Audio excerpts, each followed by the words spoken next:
Are you feeling limited by family patterns you've inherited? Today we're exploring how to let go of baggage from the past and draw strength from the heart of your family. Hi everyone, it's Misa Hopkins, Mother Misa, as some of you know me. On this channel, we talk about awakening and healing in the sacred feminine to help you find your greatest purpose and live your life to the fullest amidst all of today's challenges. So if you are a daughter or son of the divine wanting more support, be sure to click the subscribe button below and check out the links and resources underneath. You are probably feeling limited by family patterns in your life. If things you didn't like about your mom and dad are showing up in your life, maybe you're discovering you are more like your mom or dad than you want to admit. Maybe it feels like everywhere you turn, you're up against a nameless, elusive block. Or perhaps beliefs that don't seem to be working in your life are showing up, but you don't know what to replace that belief with or what is right. Maybe you have the same illnesses as your parents or your grandparents, or you're afraid of things you can't quite explain or understand, like high anxiety that seems to have no explanation. Or you're triggered whenever you are with your family or people like your family. Or when you've been working on your own life like crazy and you're not seeing results, it might be time to heal the family wounds. Many of us came from families where achievement was valued over the journey of discovery. For those of you studying sacred feminine and masculine energies with me, this is a preference for the yang energy of accomplishment over the yin or feminine energy of discovery. Children, for many of us and many of our families, were to be seen and not heard. You weren't allowed to explore your spiritual gifts. They were considered imaginary or even crazy. And this was a denial of sacred feminine energy. Many precious gifts are intuitive or psychic, and they're part of who you are. You might have been told to buck up when you were feeling emotional. That's also a denial of sacred feminine energy. Emotions are actually doorways to the divine when they're treated with respect. You might have been sexually, physically, or emotionally abused. Your parents might have been emotionally unstable or depressed. And you might not have been allowed to really be yourself. You didn't feel safe. So when any of those circumstances happen, we develop coping and protective mechanisms. We do things like live outside of our bodies because it's safer out there, and we ignore or deny our spiritual gifts because we don't want anybody to know we have them. We hide the abuses that we've been experiencing. We live more in our fantasies because it feels safe. So in some way or another, we create some kind of flight, fight, or freeze response to address the fears that we're feeling and the sense of having to kind of hold back or suppress who we really are. These are coping mechanisms for the fears we experience. And if you look back in time, these protective mechanisms have probably been in your family for generations, by your other family members, and even by you across multiple lifetimes. Those protective mechanisms eventually become limitations. Let me give you an example of this. When I was a child, I was sexually abused.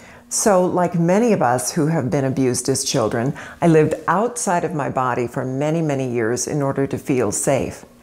But it's really difficult to have a fulfilled life or heal or have an enjoyable sex life when you're not in your body. And re-entering my body was quite a journey for me. You can check out more about that and how I turned it around in the Emotional Mojo clip in the link below. Now, here's the good news. We can gain strength through the gifts living inside the very families that abused us. I know that might sound really strange, but I've seen that play out over and over again. Here's how it works. Did you know that many families have a spiritual mission? They often continue to reincarnate in the same lineage over and over to fulfill the family's shared dream for freedom. So as an individual, I've come back through my same family lineage multiple times. Right now in your life, it might be time for a mission to be fulfilled or even to change. So let's look at what a family mission might be. I asked my dad before he died what he believed his mission was about. He told me something that really struck me to my core. He said his mission was to suffer for the people.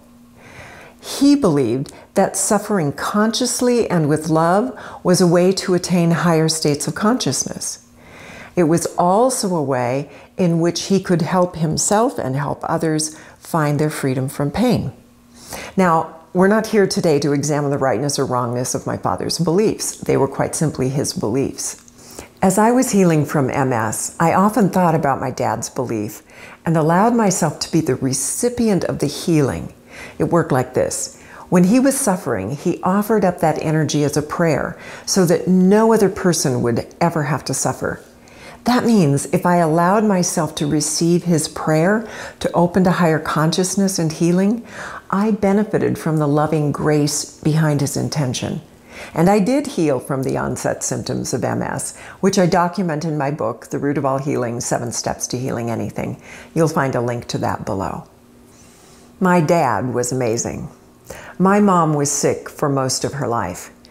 Now I understand she had probably been exposed to so many toxins with very little support for cleansing and rebuilding her systems, the kinds of things we know now. But here's what's cool about my dad. No matter how sick she became, my dad stayed with her and continued to love her. I have no doubt he suffered in that process. It's tough to live with someone who is in near constant pain. But he chose to turn his difficulties into his prayer, his journey into higher consciousness, or he would have called it being closer to God. In my book, that's a strength. And I see that strength in myself. I have a capacity to stay with people, hold space for them by remaining present to them, and love them as they go through their toughest or even most embarrassing moments. I have a real ability to stay with myself and keep deepening my love for myself. I inherited that sacred feminine trait of holding people and holding myself unconditionally in love from my dad. If you look for the strengths you inherited from your family, you can use those strengths to heal the emotional and physical wounds you and your family have carried for generations. As you heal, you bring your life into fulfillment, and that touches your entire lineage. The ways in which you fulfill yourself right now, you fulfill for future generations and past generations. That's one of the reasons being in the present moment is so powerful. Here's today's question for you.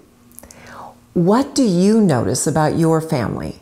Even through all of the woundedness and differences in belief and difficulties, in what ways do your family members shine?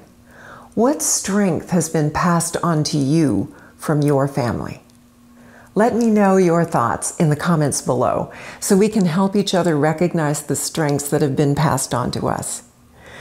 Also, be sure to visit my website, misahopkins.com, where we explore self-healing techniques based in sacred feminine energy, and my nonprofit website, sacredfemininawakening.com, where we honor ancient sacred feminine teachings and learn how to apply them for emotionally and spiritually balanced lives.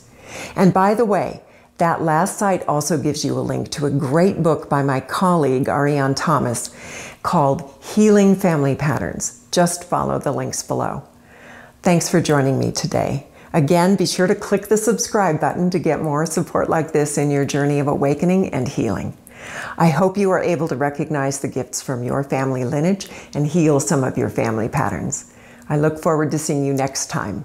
Until then, know that I'm holding you in my heart and in my songs.